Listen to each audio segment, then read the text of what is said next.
Okay, we're live. So I'm here with Bryan Cunningham, the one and only, former CIA, former White House advisor. We're here talking about the war in Israel. The situation is getting crazier by the day. Bryan, welcome to the show. It's a pleasure. Thank you. Thanks for And having me. so you have a very interesting background, and I thought that it would be a good idea for us to start with that before we dive deep into the muddy waters of this conflict.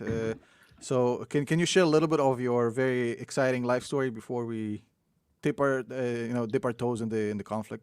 Well, yeah, thanks for having me. If I laid it all out, it would probably put people to sleep and just demonstrate that I can't hold a job. But the bullet points are I was a CIA officer back in the 80s when probably your dad was young, and worked for President Reagan. I was a career trainee, spy trainee, and then I did some operational things, and then I was a KGB analyst for the CIA, a skill set that I never thought would be valuable again.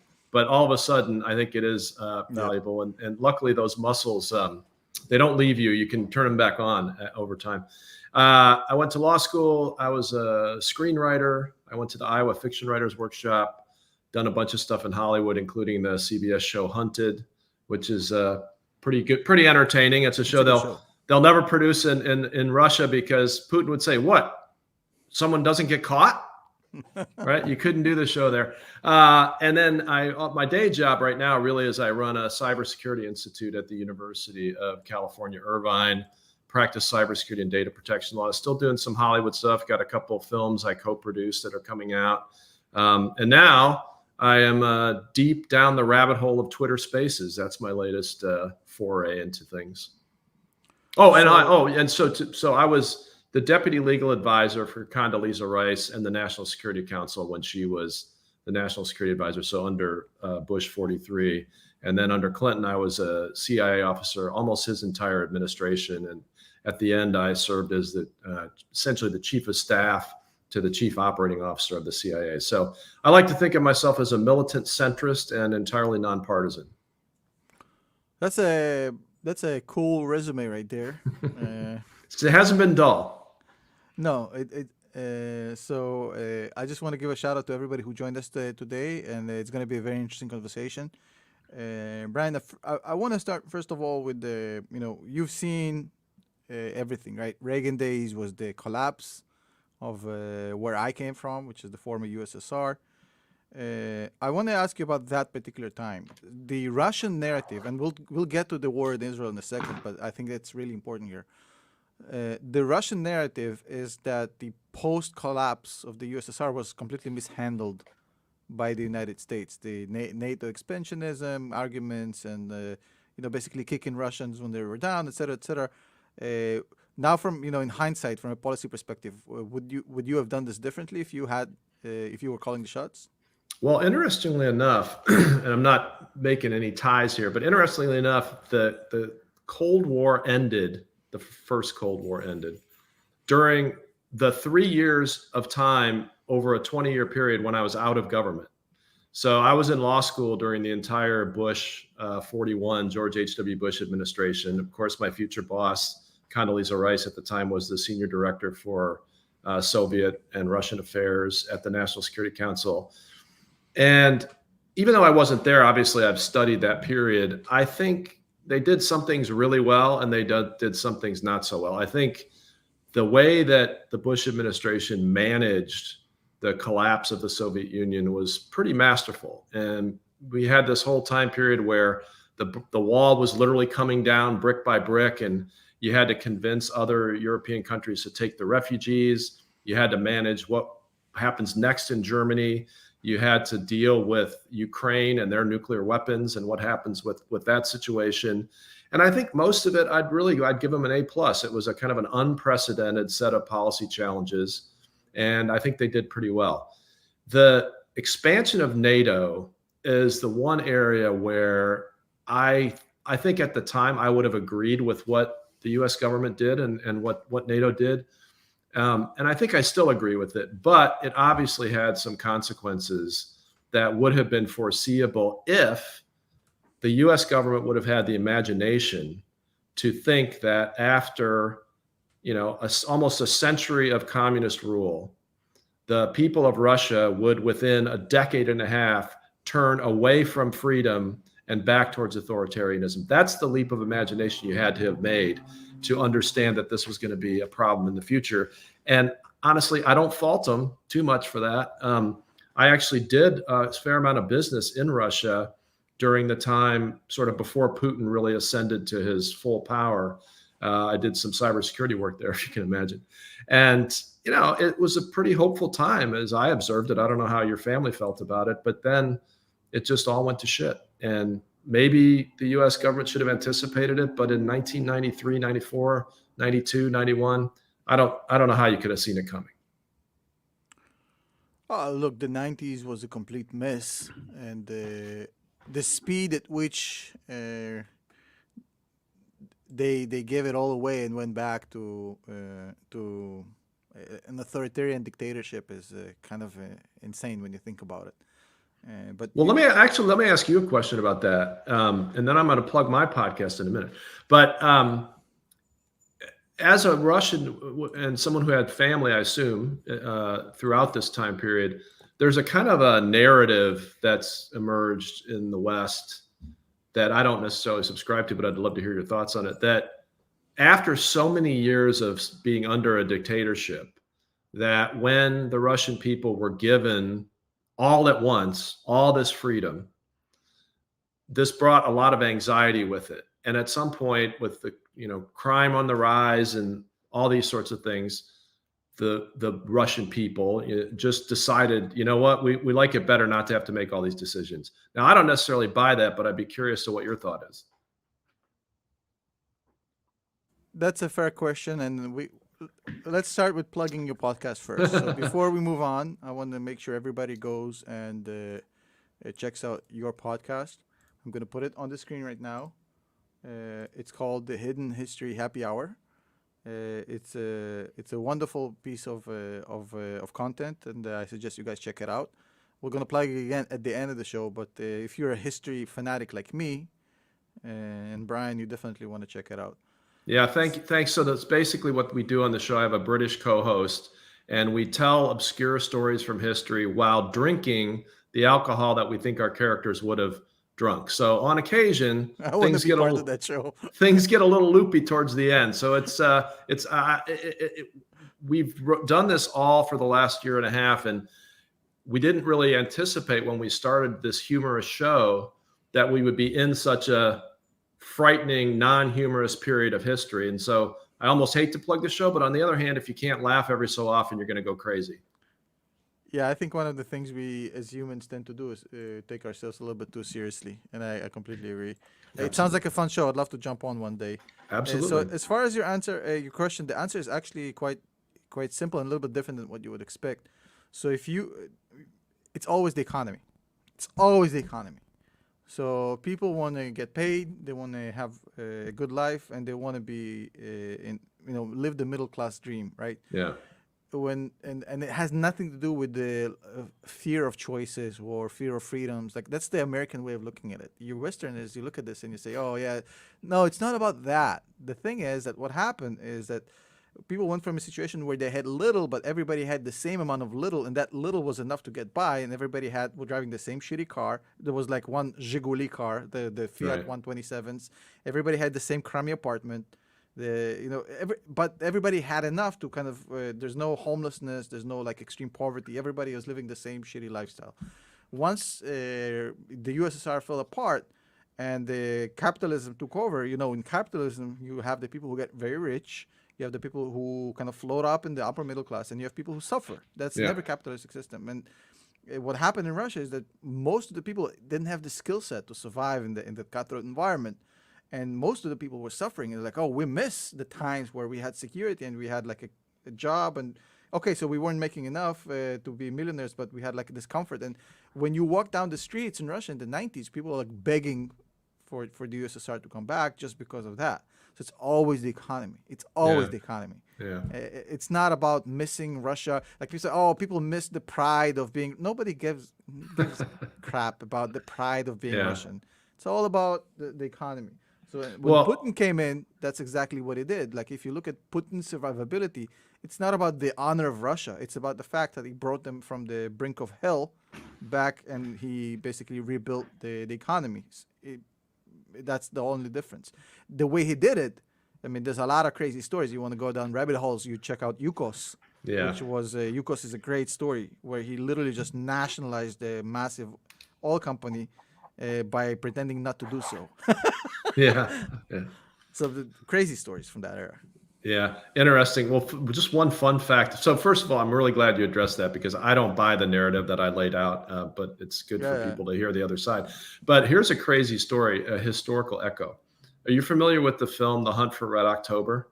of course, with Sean Connery. Yeah, where he doesn't even try to pretend to do a Russian accent. He's just Yep, apparently a Scottish Russian the naval Scottish officer. Russian. Yeah, Uh, So you'll recall that there's a scene at the beginning of the film where, in order to carry off his plot to steal this submarine and defect, he has to kill his KGB minder, his political police, who are on the boat with him. And I believe Sam Neill played that role. I might be wrong about that. No. Sam Neill played a different part. But anyway, so very early on, he brutally kills this guy. He slams his head into a metal sink in the bathroom and kills him. Do you happen to remember what that character's last name was? no, Putin. oh no way. Yeah. Now it has to just be an absolute coincidence because Putin It's a was like a coincidence. Yeah. KGB, lieutenant when Low that level movie was lieutenant. made. Yeah, But it is jarring to watch that movie yeah. now and see that. Well, he was the low level lieutenant in Eastern Germany. Um, Nobody knew who he was back then. It has to be coincidence Yeah, I or a know, very but it's cruel joke by God on our account. yeah. Apparently, I'm God gonna has a drop sense of hints for humor. you humans in little movies like it's like The Simpsons with the Yeah. Trump thing where they he Right. was waving down the escalator. Yeah. Um, but so going a little bit back into the conflict right now in Israel and the war, I want to talk a little bit, start from the outside and then work our way back in. So I'm gonna put on the screen images I've seen over the past 48 hours that are coming out of Russia. Now I will say technically we're saying Russia, but we're talking about Dagestan. Dagestan, yeah. Dagestan is not really Russia. Anybody who's Russian, let me explain to you guys. You know, Brian, but the viewers need to understand Dagestan is more of an autonomy, and it's Chechnya 2.0, just a little bit lighter Chechnya. So there's not a lot of when they speak Russian, they speak it with an accent. So Yeah. but it is technically Russia. And I want to show you guys in the audience. I'm sure you've seen this footage before, and you can talk over it. So this just happened. Just happened in Russia. What you're seeing on the screen, folks, is a bunch of. It's a lynch mob. Crazy enough, Literally. it's a lynch mob hunting for Jews, not for Israelis, from Jews because they heard that there's a flight coming in from Tel Aviv. And they were hunting for Jews, and there's actually more horrifying footage where one father was begging for the life of his kid, trying to convince the mob he's not Jewish. Yep. And he was like, no, we took the kid to treatment in Tel Aviv for cancer. We're just coming back from Tel Aviv. And he was showing the passport. Have we gone crazy? I mean, have you ever... I would love to hear your thoughts about this. Yeah, three quick thoughts about it. One, it's, in my opinion, a direct result of the global Twitterverse and media overhyping and emphasizing and continuing to push forward Hamas propaganda. And we can talk about how closely Hamas seems to be following the KGB playbook if you want. But these kind of mobs around the world, and it's not just in Dagestan, it's maybe that's the most extreme one I've seen on video. But, I have kids that have, are in their 20s and that have marched in parades where they're not anywhere near them and they're not holding them, but there are flags that say gas the Jews. So my first point is a lot of this and I don't know, maybe I don't know how free the media is in Dagestan, so maybe it doesn't directly apply to that. But a lot of the horrible things that are happening around the world are happening, in my view, because mainstream media and alternative media like X, formerly known as Twitter, are just allowing, in some cases, even promoting this propaganda against Jews. And you're absolutely right to not say Israelis, to say Jews, because that's what it is.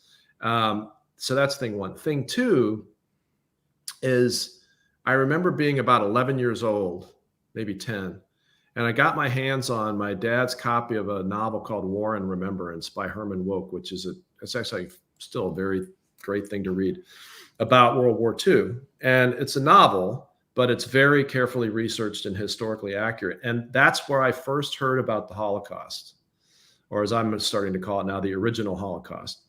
And I didn't believe it. Like, I was 10 years old. I said, oh, this is a novel. This guy made all this shit up. It could, no possible way human beings did what the OG Nazis did, was how I felt when I read this book.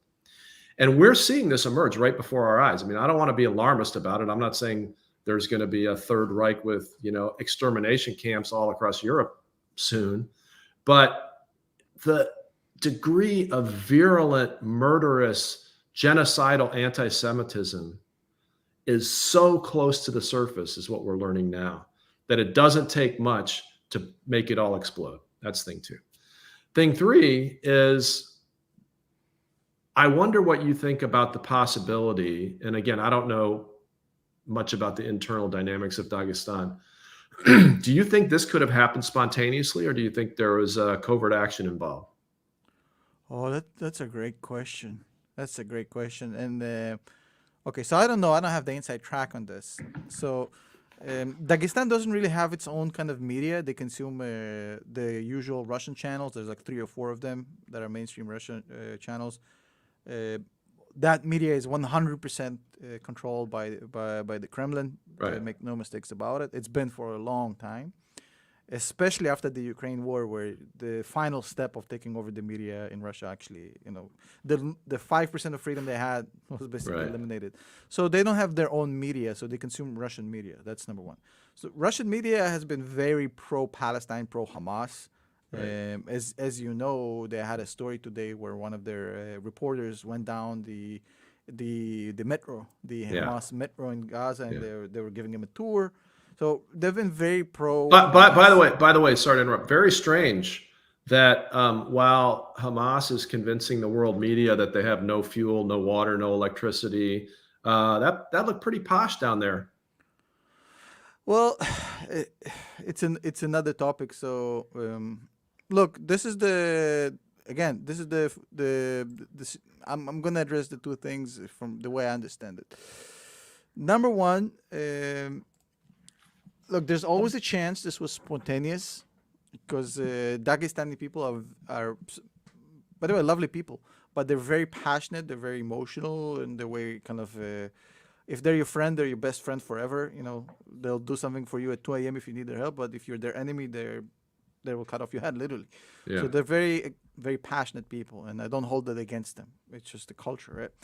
But what I think is going on here is probably somewhere in the middle. So Putin has been known to use extremists to create fear in his backyard and his electorate, so that he can win his elections. And it included sending, not directly him, but allowing Islamist extremists to run crazy in Moscow for a couple of weeks, so he can come in and clean it up and basically, take the clout. He's been using this playbook. He loves these extremists because they allow him to create fear and divide and conquer, etc., etc. I don't think he went on the phone and basically said, "Hey, we need a couple of hoodlums to run through the airport." I think that what he expected to happen, if the Russian media kept pumping this anti-Israeli narrative, that eventually he will get images like that. He kind of, I think, expected it, because you see the police isn't really trying to stop these guys. Yeah. In some of the footage you have, there was a story like a day before when they went through a hotel and they went room by room, all these hoodlums trying to look for a passport to see if anybody is a Jew or an Israeli, and the police was going with them to check for Jews. So I think that it's probably in the middle. It's probably government oriented, but I don't think it's as spontaneous as they want us to think. Look, I'll come back with a question to you. So if this is, how is it serving his interest to cause this anti-Semitic? Because Putin is not anti-Semitic. I can tell you this for a fact. He's not an anti-Semitic person. He has a lot of respect and appreciation for Jews. and he always has. But he has no problem playing, the chessboard that he has in front of him. But how did this promote his own interest to cause this mess? Well, a couple things. One is this is classic KGB playbook from 100 years ago. I guess it would have been the NKVD. It's true in American elections. It's true with abortion. It's true with gun rights. It's true with every single hot button issue that we have in America, and I'm sure most of the rest of the West, that the Russian intelligence apparatus, and to a lesser extent, Iranian and Chinese, they just want chaos. They want to make the argument that Western democracy does not work. So we know in the 2016 election, it wasn't just the server farms weighing in on Trump versus Clinton. It was everything. They were on both sides of Black Lives Matter. They were on both sides of abortion. They don't care about the substance of the issue as much as they care about creating the perception and ideally the reality that Western democracy doesn't work. So that's thing one. Thing two is right now, it seems to me, you might have better expertise than I do about this, that anything that distracts the world's attention and makes the US move military assets and takes their attention off of the Russia invasion of Ukraine is per se a good thing for Putin. So any place that diverts our attention and our military resources is worth, as you say, him playing the chessboard in front of him. There's all these stories now about how, and I don't think they're accurate, by the way, but how if we are going to support Israel and resupply the ammunition for the Iron Dome, that automatically means we're going to weaken Ukraine. I don't think that's true, but that's out there, and that would serve his interest. The third thing I'll say, and this is very interesting that you brought up his history of encouraging extremism just so he can come in and put it down. And I think this supports my theory that a lot of the Hamas-sided disinformation is actually being inspired or originated in Moscow or in Beijing or both or in Tehran. And that is this concept of mirroring, right? So a lot of times you'll be able to see what politicians are really like by seeing what they accuse their enemies of. And one of the narratives that's out there in the disinformation is that Netanyahu knew about the October 7th attacks and allowed them to happen so that he could come in and be the war hero and put down his opposition. Now, if that's a page in Putin's playbook, makes sense that he would accuse the other side of it because that's what he would do. But it's a poor execution of that strategy. Like that's when people ask me, let's go down the rabbit hole here, and we can talk later. I wanted to really pick your brain on the PLO and the KGB story. Like that's a whole different topic I wanted to touch base on. But Yeah. let's put this to the side for a second. Let's talk about the really interesting question. The amount of thought I've given to this topic it's been dominating my kind of analytical process. Like, I'm going to introduce the topic from the perspective of the devil's advocate, and then we can break it apart. Yeah. So the claim is, right, and I'm not making this argument, caveat, I do not believe this is true, but this is the claim. The claim is, look, we're talking about a superior military force, superior intelligence force. The most heavily guarded border, probably except North Korea, right? High-tech surveillance, for multiple layers of defense, et cetera, air superiority, naval superiority, armor, just you name it, right? So many parameters that you put this into a computer and you do a war game scenario. Like in any war game scenario, right? You put in, can Gaza and Hamas accomplish what they've done on October 7th, no computer is going to give you that. Like, this is not a plausible scenario. It's 0%, right? And yet it happens. And yet it happens at a time when Israel was at its most divided in existence. Israel was going through this Balkanization almost, when you think about it. And it's a very dangerous development where you had literally half the country ready to separate from the other half of the country. Literally. People were talking about not joining the military and the policemen not policing. Like, crazy shit were going on, a complete division. And it happens, and the entire country is all of a sudden rallies, obviously, behind its leaders and its cause, as they should be, as expected. And well, that means that it must have been a false flag attack. Now, I'm not saying it's not possible. Anything is within the realm of possibility, but I would say it's highly unlikely. And I say it's highly unlikely because and I'm not, and I'll ask your opinion in a second, but I'm not coming from this as a military expert, as a strategist, nothing. I just followed the money, right? If I'm Benjamin Netanyahu, right, what do I have to gain by letting this false flag attack happen, right? Because what you need to understand is that this false flag attack, if is theory, means that he let it happen. The fact that he let it happen, it sealed his fate. He will never be prime minister again. That's right. That's The right. minute this war is over, is his best case scenario that they fire him. His worst case scenario is prison, and Yeah. literally, Yeah. I'm not exaggerating. Absolutely. So he is done, and the shame of this will forever be on his legacy. And I don't think he gained anything out of it. Yes, short term, everybody's behind him because they don't have anything better. But there's nothing to be had here for him, because you have to remember that even though the country was divided, half the country was vehemently behind him. So his base, he was not at risk of losing power. So this long term was a huge L for him. So if I followed the money, I said it doesn't make sense for him to let it happen. And also, look, the guy, you have to remember, Netanyahu isn't Putin.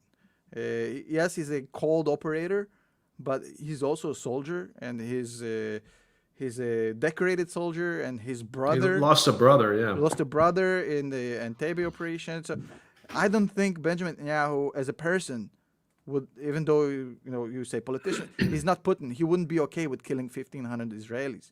So I think the false flags thing doesn't hold water when you look at interest and how it plays out. Yeah. But I'd love to hear your perspective on this. Yeah. Well, I totally agree with you. Because I think it was a colossal fuck up. That's my opinion. Yeah, I totally agree with you. I'll give you a couple reasons why, but let me just unpack one thing first for people that aren't sort of deeply steeped in intelligence terminology. A false flag is normally where an intelligence service conducts an operation under the guise of being someone else, right? So in this case, there's two versions of it that are floating around in conspiracy land. One is that it was actually the Mossad and the Shin Bet that carried out October 7th. That would be a true false flag. Now, I think there's absolutely zero credibility to that. But then there's a kind of slightly 1 degree softer version of that, which is this was Hamas, but Netanyahu had sufficient strategic and tactical warning ahead of time that he could have stopped it, and he let it happen. Again, I don't believe either one of those theories, but I just think it's important to distinguish between the two. So what we're talking about is the second possibility, that he had strategic and tactical warning and he didn't act to stop it. What is the difference between strategic and tactical warning? This is 2.5 years of my life I'll never get back. When I was the White House liaison to the 9/11 Commission investigating our 9/11 attacks. And I personally put my eyes on every single presidential daily brief that Clinton and Bush ever received about al-Qaeda or bin Laden. And I know this story very, very, very well, inside and out. And what is true, I think, is that the United States before 9/11 had strategic warning that al-Qaeda was prepared to launch a massive strike somewhere. It's quite clear that that's true. But was it actionable is the question. Was it tactical? Did they know that they were going to use airplanes as weapons? Did they know that they were already had 13 operatives, 18 operatives inside the United States? And there's absolutely no credible evidence of that. So extrapolating from the lessons that I think we learned after 9/11, the 9/11 Commission report, which is actually an excellent piece of literature and history to read, I think it won a couple prizes. Their top line conclusion about how 9/11 happened was that the United States had a, quote, failure of imagination, that we never imagined that a force of 18 or 19, middle-class, youngish Saudis and others could get into the United States with almost no funding, as far as has ever been proven, and use box cutters to destroy the most powerful symbol of the American economy they could have hit, and to almost destroy the Pentagon, and to almost have been able to hit the Capitol, the White House. And in fact, we know now that even bin Laden and Zawahiri didn't anticipate that they would succeed the way they did. And the idea that you could fly 2 airplanes into the Twin Towers and literally make the buildings come down on September 10th, 2001, no structural engineer, no architect, no military operative, no intelligence officer would have even said that was possible. And so we'll circle back in a little bit to how this drives conspiracy theories. But I think what you're going to find at the end of the day, when all the investigations are done and Netanyahu's either retired or in prison, is there was a failure of imagination.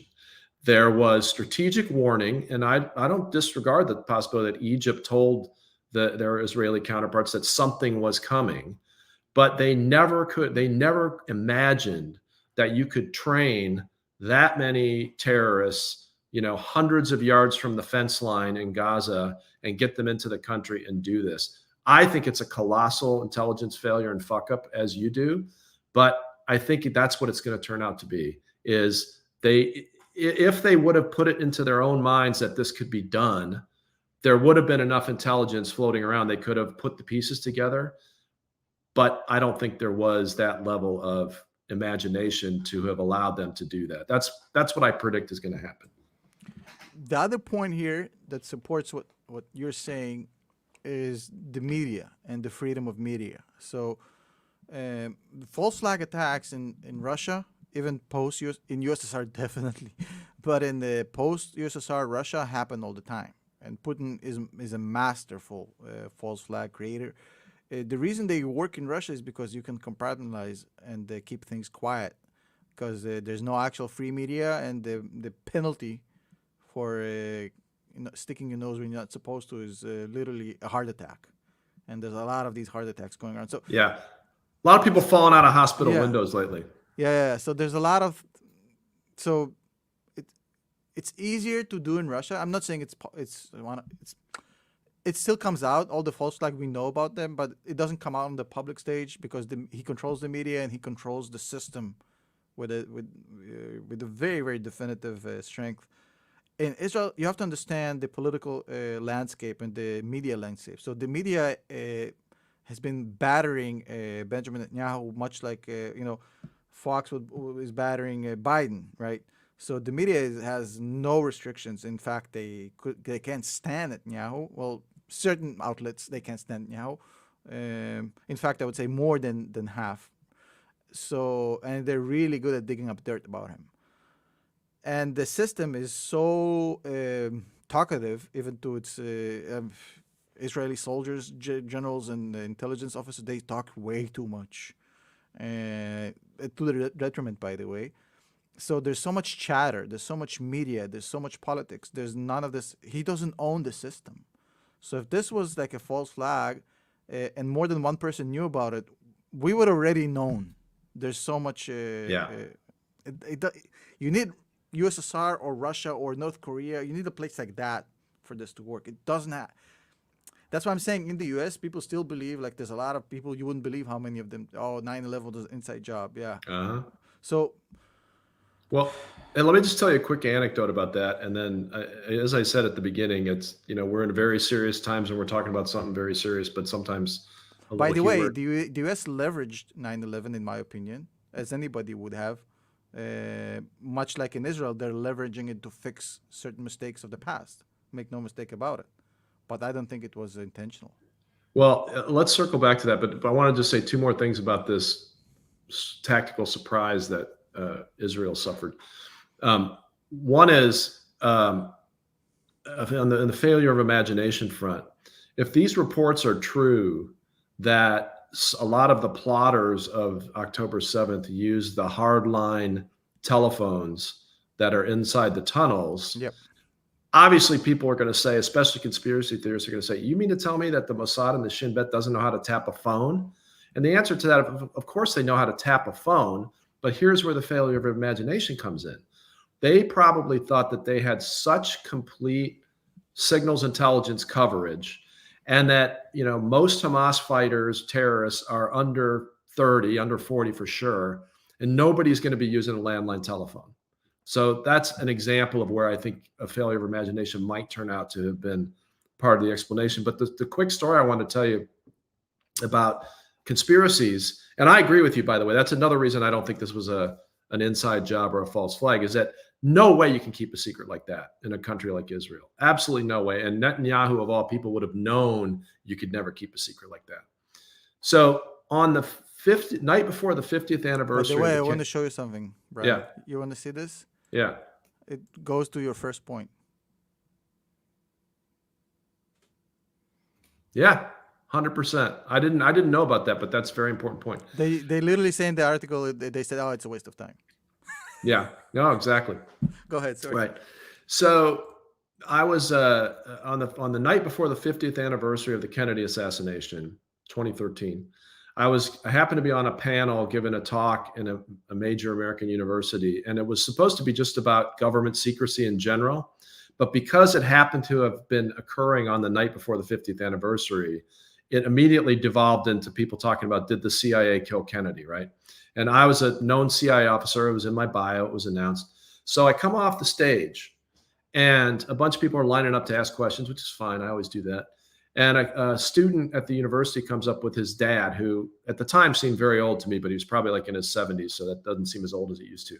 And kid asked some good questions. The dad gets right up in my face and he says, "You did it, didn't you?" And I said, "Well, sir, if you mean the Kennedy assassination, I was 11 months old, so I'm pretty sure I wasn't involved. If you mean the CIA, I don't think that happened. And here's the main reason why I don't think that happened, because the US government could never keep that kind of a secret for 50 years. Impossible." This guy looks at me with a completely straight face. He says, "Well, you faked the moon landing." Well, it's the same crowd that you're not going to convince certain people like that. You know, the horror footage that came out of Israel. People saying, "Oh, that's AI generated," or this and that. So some people you would never convince because they love the conspiracy theory so much, and it's. I feel like it's a hobby, right? They enjoy that the story. Like you write stories, people enjoy. You know, you get where they're coming from. They enjoy the. But I think like in. Coming back to Earth from the alien abductions and all this hoo-ha, I think that you call it lack of imagination. Let's be more blunt. I think it's disrespect of your enemy. I think that's the colossal mistake of any military force. And I think it's the hubris that Israel had in 1973. There are a lot of similarities with 1973, the Egyptian warning and the this podcast is like for history buffs. I'm sorry, we're not going to go into every single like nuance here, but there was a similar warning in 1973, similar hubris. So the Israelis, I think, disrespected the capabilities of Hamas. I think they didn't take them seriously. I think they have a completely different rules for Hezbollah, but they never thought, well, Hamas isn't Hezbollah, right? They stopped listening, as we saw, to the handheld radios. They basically left the border almost unattended. They put all the soldiers up in the West Bank because it was the holidays. And you had senior intelligence officers in the military dealing with politics. Well, we think that they don't have the intent to do anything because we incentivize them otherwise. Instead of looking at capabilities, they were looking at intent, and they were looking at the not even judging capabilities, I think, enough. And when a bunch of officers are engaged in kind of this groupthink, where they all become this monolithic kind of thought process, then this sort of thing happens. There's also evidence from foot soldiers on the ground that were saying, "Oh, we were saying for a year that things are happening, but we were told not to worry about it. It's just Hamas, just posturing, nothing about it." Like they literally had an anti-tank position that was set up right on the border, which they used to take out some of the turrets that the IDF just didn't destroy because they're like, yeah. So yeah, that's a good theory. Yeah. Don't ever underestimate the ability of people to fuck up. That's what I've learned in life. Yeah, it's true. And I would also say, I said this in another appearance yesterday on another topic, but my first assumption when I see government fuck up is never attribute to conspiracy what can be explained by gross negligence and incompetence. And a lot of governments around the world have that these days. Well, I come from when I was my imprint experience of a colossal fuck up was the Chernobyl accident. Yeah. If you go back and research it, the amount of consecutive fuck ups that had to happen for this perfect storm to hit was insane. You would say, well, nobody's gonna fuck that much up consecutively. Well, guess what? People have a really good people are really good at fucking up. Yeah, that's true. And then that the other part is Israel isn't Russia. People tend to kind of misunderstand. There's no Russian operative political player or anybody who will take Israeli death on his hands to promote political agenda. It just doesn't work that way over there. It's a different game. So I don't think it's a possibility. But I want to ask you something else. There's no end to this rabbit hole, right? Obviously. So we're not going to convince the people Right. who are like decided already. That's not the point. Right. But I want to ask you something else. There's a lot of chatter about the potential escalation of this conflict to a regional conflict and then to potential global conflict, World War III, Armageddon. There's a lot of people yapping on social media and on YouTube. Some of them are self-appointed experts, but I actually have the real guy here. Who, I mean, what's the percentage that we're headed to an escalation here that goes out of hand? Well, I think it's measurable. I think it's much higher than it was a month ago, to state the obvious. But I don't think it's, if you mean this escalating into a nuclear confrontation or even a global war where the West is fighting Russia and China and Iran in multiple theaters, I'd still put that less than 10%. And although a week ago I would have said less than 1%. So, that's a 1,000-fold increase, but it's still pretty low. And the main reason I think it's pretty low, well, a couple of reasons. One is that the amount of naval and other firepower that the United States is surging into that region is just overwhelming, even to Iran. Now, I'm not saying that Iran, if they really, really wanted to take an existential risk with their country, couldn't do a lot of damage before they would be destroyed, but they would be destroyed. And I think the rational people in the leadership in Iran know that. I mean, they've already lost, and I'm sure this is their calculation. They've already lost one of their major proxy forces in the region, not the most important one. But I don't even think actually that Tehran is going to let Hezbollah fully off the leash because of the same reason. They would have to be messianic. They would have to think this is the end of days. This is Armageddon. This is what we've all been waiting for. We're all in. And I think if they were going to do that, they would have done it before the Eisenhower and the Ford and all these other resources got in the region. I could be wrong. I mean, I'm not worried about it, but I don't think it's a significant risk. That's the point. I have so many questions branching out of this, but I'll go on this turn. So if you're Iran, and this is all orchestrated, right? Because I don't think I have doubts about how orchestrated this was. So Iran is paying for Hamas. It's funding Hamas. It's training Hamas. In fact, they trained them for this scenario for sure. Make no mistakes about it. But if you're Iran and you're trying to cause the destruction of Israel, or at least you're trying to cause a strategic defeat to Israel in a way that will force Israel to compromise into a very uncomfortable two-state solution, which it's not going to do right now, right? So if you're trying to cause strategic defeat to Israel, which would go back like to 1967 borders kind of two-state solution, what you do, right? You that Hamas attack happens at the same time Hezbollah goes full out. From Syria, all your militia goes full out. The Houthi rebels starts firing rockets from the Red Sea. You go all out because in an all-out scenario, you actually stand a chance. You don't have the U.S. support off the coast, and the Israelis have definitely not been. Now they're ready, right? But God knows what would have happened if that scenario played out. I think they would have fucking get crushed, just for the lack of preparedness, right? I don't know how it would have ended or not. Probably more like 1973, same scenario. They get crushed, but they bounce back. But the fact of the matter is that Hezbollah didn't do anything. Now that Israel is waiting for it, they evacuated like 3 or 4 miles off the border. They have a shit ton of tanks and infantry. They're literally waiting for them to do so. And you have massive U.S. firepower off the coast.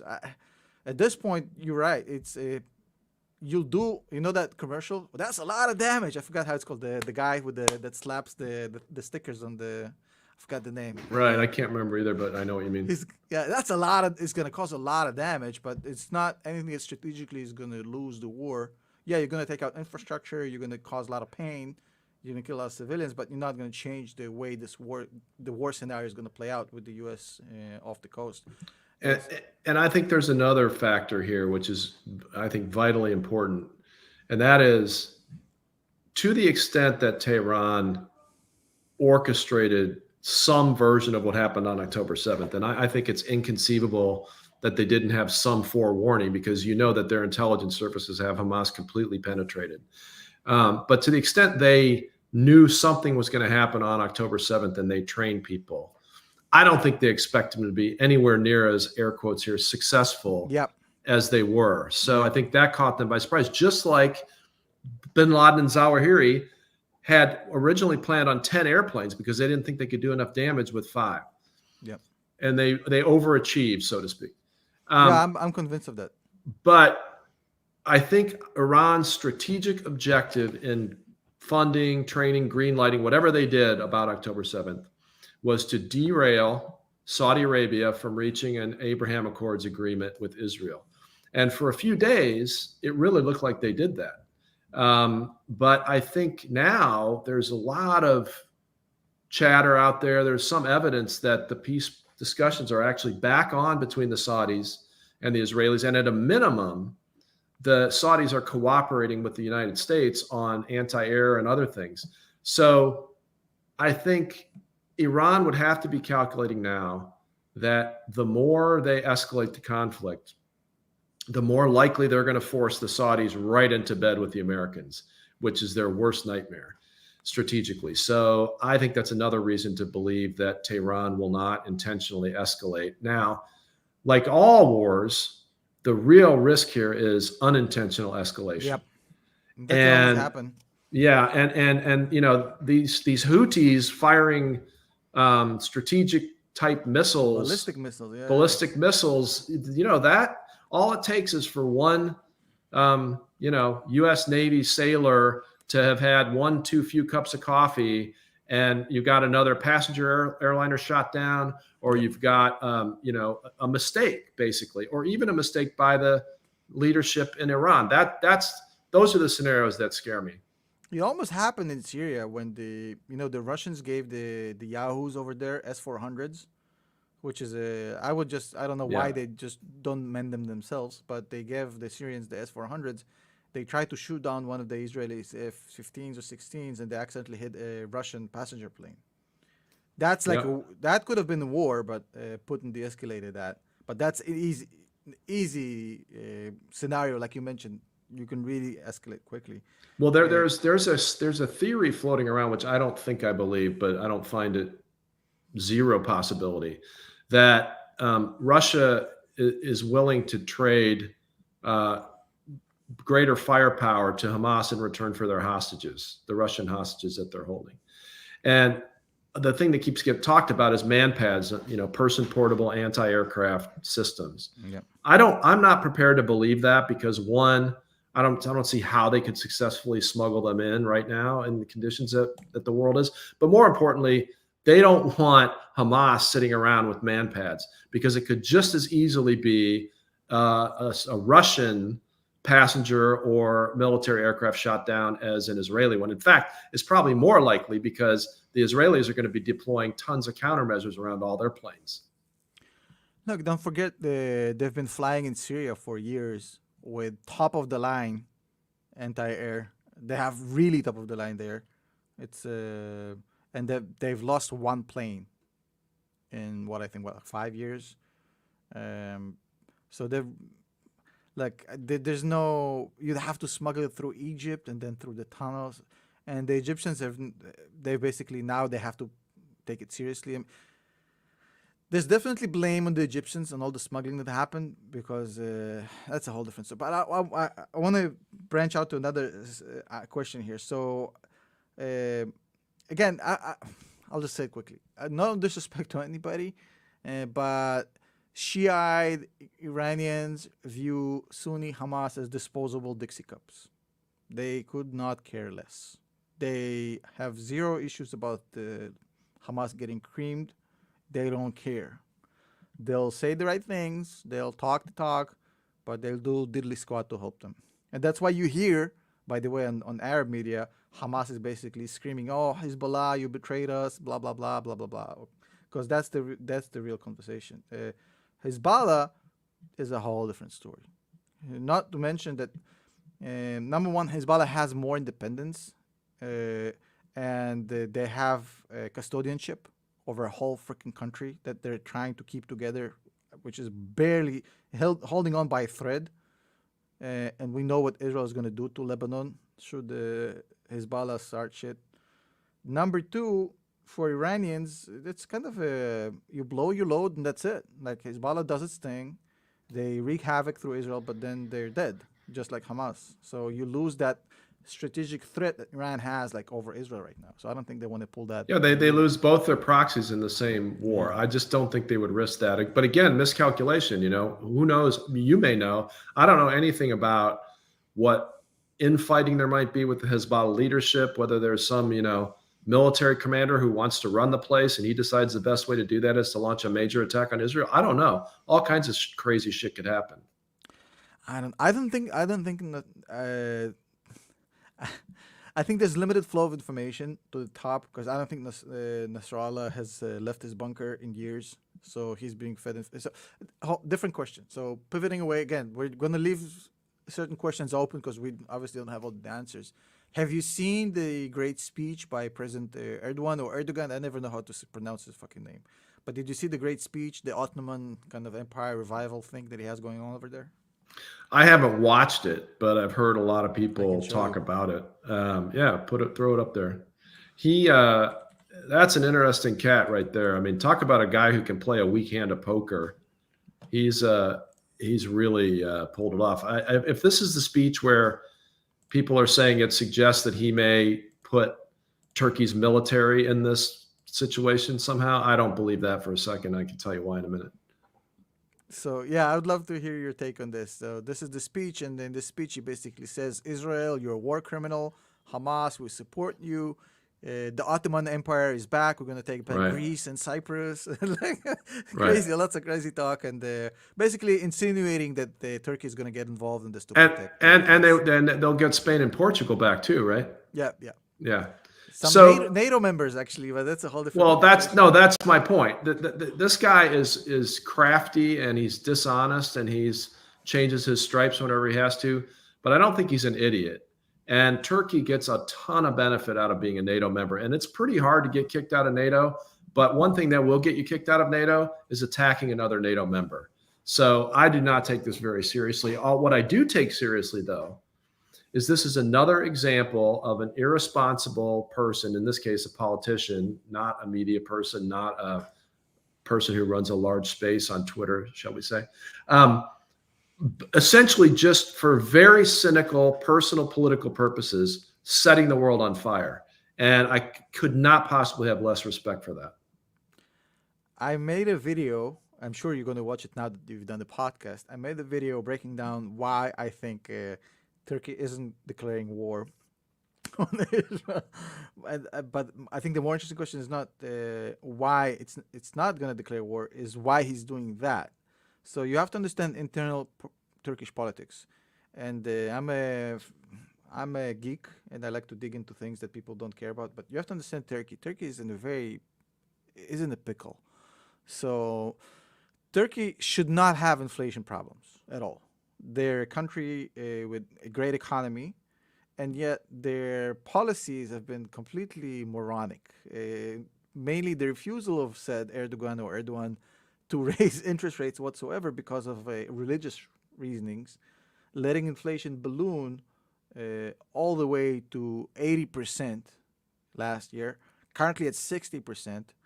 So they're trying to control this now. Now he realized he fucked up. He got reelected, and now he can actually do it. So now they have the interest up to 35%. You think in the U.S. we have it high? They have 35%. So the economy is in a huge problem. The Turkish lira have collapsed sixfold over the past few years. And when Turkey is not China, Turkey is quite literally the mirror image of China. They import everything.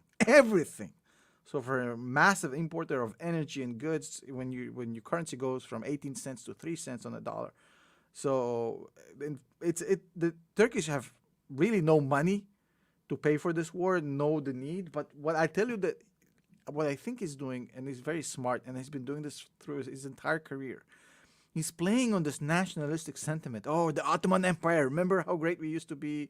And he takes a page out of Putin's playbook and out of Hitler's playbook. Is let's find a common enemy which you all can hate, and then we don't have to talk about the economy. We can talk about Israel and the poor Palestinians, and we can deal with that for a few months, and nobody's going to be wondering where his pension money is and why tomatoes are now 6 times more expensive and all the stuff that people really usually care about. So he's just creating some cloud for himself, but the price is not for him to pay, it's for the rest of the world to deal with this chaos he's creating. But he's a ruthless guy. It's not his first rodeo. Yeah, I don't claim to be an expert in Turkish politics, but that sounds right to me. And that's my point is he's cynically using this for his own political purposes. And you provided a good explanation for why he would want to, which is to distract from the horrible condition of the economy. And you're right, it's exactly out of Hitler's book. It's exactly out of Putin's book. And I'm sure the books were actually written long before Hitler, but maybe he'll go down as the number 3 best person at it in America, in the world history. I don't know. So I want to ask you one last question because I have you for 4 more minutes and I want to make it count. And then we can talk about your podcast again in a second. Yeah. How do you see, so if Israel is, I guess the real question is, right, would Israel be allowed to finish off Hamas? The question I'm asking you is not the military strategy question, because that's not what I'm interested in. I'm interested in how long of a buffer the U.S. will provide Israel, given the fact that back home, all the crazy yahoos are starting to protest and scream free Palestine. So how long does Israel has realistically before they pull the plug? Because right now the U.S. is holding off everybody, right? So how long until this lasts? I think a lot of it depends on just exactly how dysfunctional the American political system gets in 2024, which is obviously our next election year. Up until 3-4 days ago, a week ago, we didn't even have a functioning legislature in the United States. I mean, literally, our House of Representatives could not do anything. They couldn't pass a law. They couldn't pass an appropriation. They couldn't pass a resolution to support Israel. So that seems to be, for now, not the thing, although that can come back at any moment. I think it's, not 50%, but a significant likelihood, possibility that either one or both of the people who everyone believes are going to be our nominees for president next year, Trump or Biden, are going to get taken off the board, by which I mean a health issue with Biden or a very, very bad version of what happened to the Senate Majority Leader Mitch McConnell, where he just freezes on television a few times, or Donald Trump going to prison. Now, I think Donald Trump actually still would keep running for president from prison, but I don't think that he would be the nominee if he's in prison. So he believes he can. Oh, I know. And I'm sure he's got some one of the 5 lawyers who will work with him in the United States now telling him that. So my point is, there's a good chance we're in complete chaos in 2024. Unlike today. Yeah, we're only in major chaos, today. So if the system is functioning anything close to normal, in other words, if Joe Biden is the nominee and he is acting rationally to get reelected, I don't think that the calculation on Israel works the way you suggested it might work. Yes, there are tens of thousands, hundreds of thousands of young people protesting. I have family that are in those crowds, but they don't vote typically.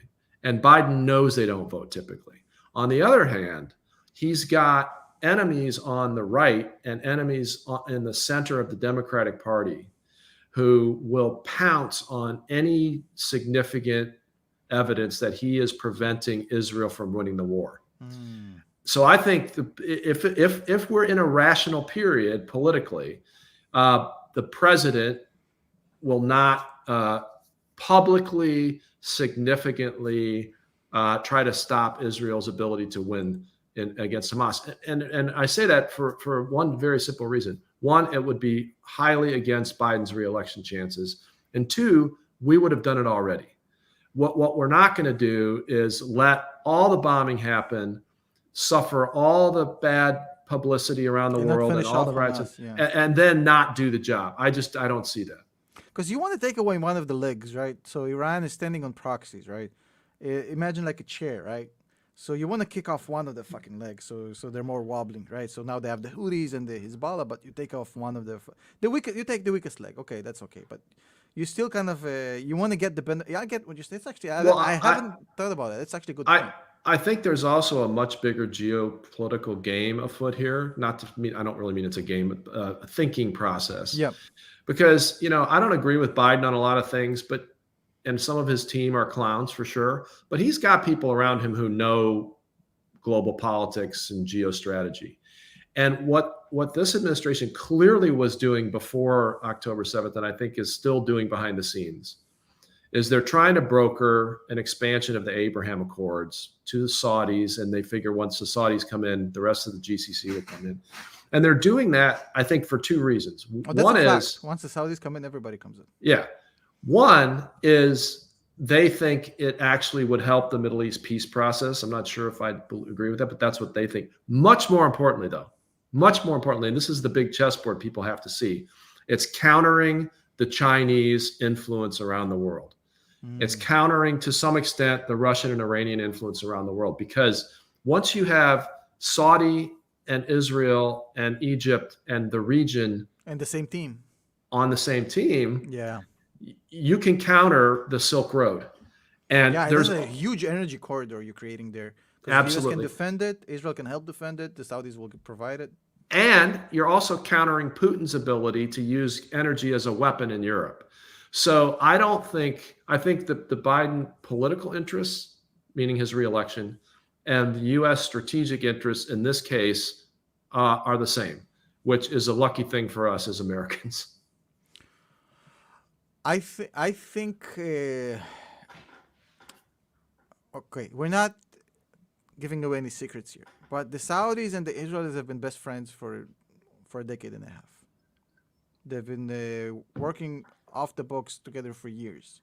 They're not the only country that works with Israel. So other very vocal countries, they've been, but the Saudis have gotten really great relationships with Israel. We know this for a fact.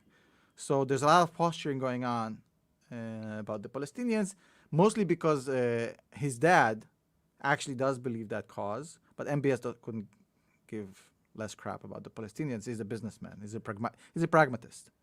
He's a secular pragmatist who was pretending to kind of be religious. Yeah. I'm sure he's going to secularize the Saudis once his dad is gone. But a little bit, to an extent. I'm not saying like not the Iranian Shah, right? But I'm saying but the Saudis, I think, and tell me what you think about this final point before I let you go.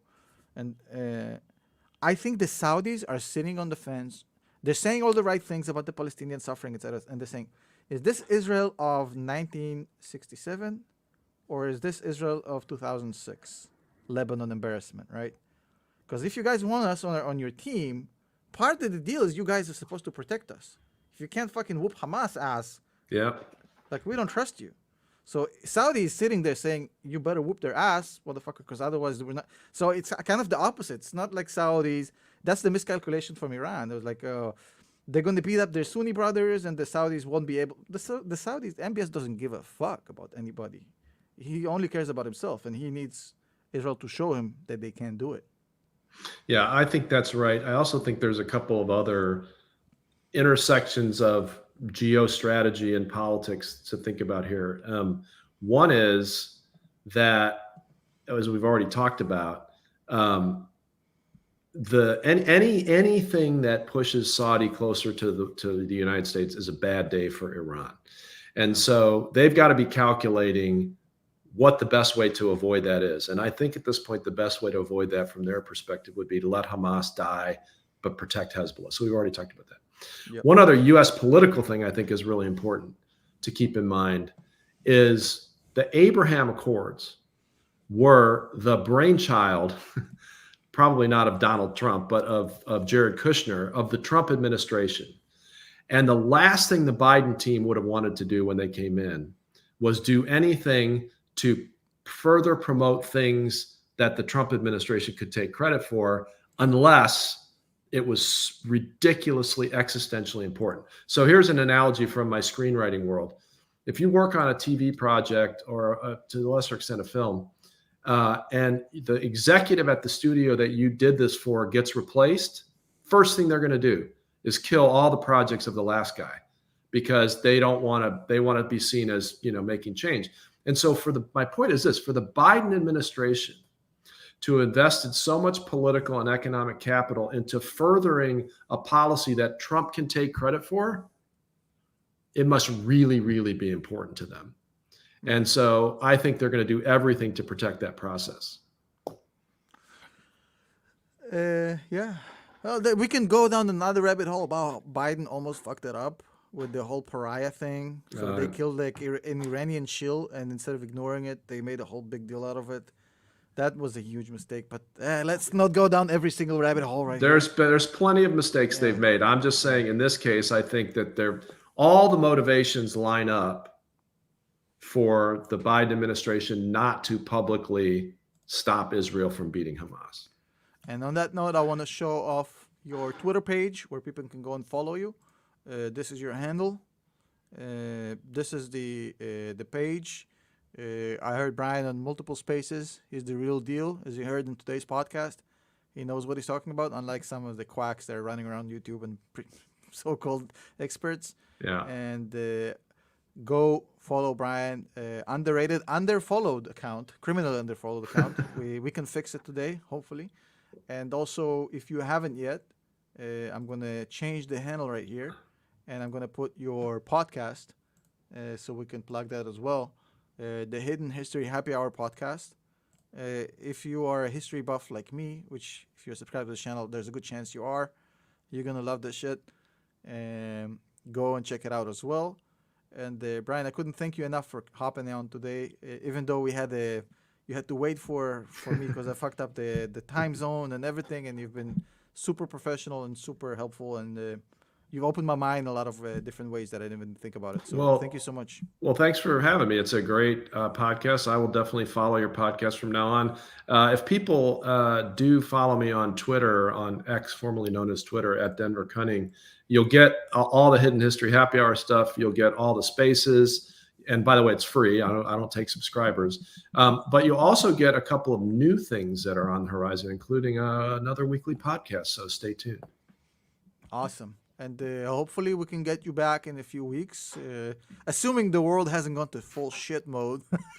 Yeah. Or either way. Either way, exactly. But hopefully we'll have a Wi-Fi connection to do this. Yeah, and well, that's right. And we'll have you on the Hidden History Happy Hour. We'll talk about some part of history. Like, also, we talk a lot about UFOs and aliens on that show. And I'm just going to tell you folks, check this out. This is a fact. My grandparents wrote a book in the 50s called Flying Saucer Pilgrimage, which you can still find on Amazon. It's like number 2,800,000 or something, in which there's a transcript of their actual conversation with the aliens. So check out the Hidden History Happy Hour. You'll get stories like that. You get me at aliens. Absolutely. Okay. Me Thank too. you, Bryan. Thank you so Thanks. much.